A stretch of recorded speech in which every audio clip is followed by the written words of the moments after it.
Mae Castell Dinbych wedi gorffen, ond faint wnaeth y castell gostio? Mae gan Castell Dinbych llenfyr o gerrig,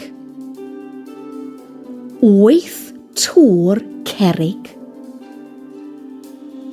porthu cerrig, pont godi, neuadd fawr gerrig, 2 gapel cerrig, cegin gerrig, ffos.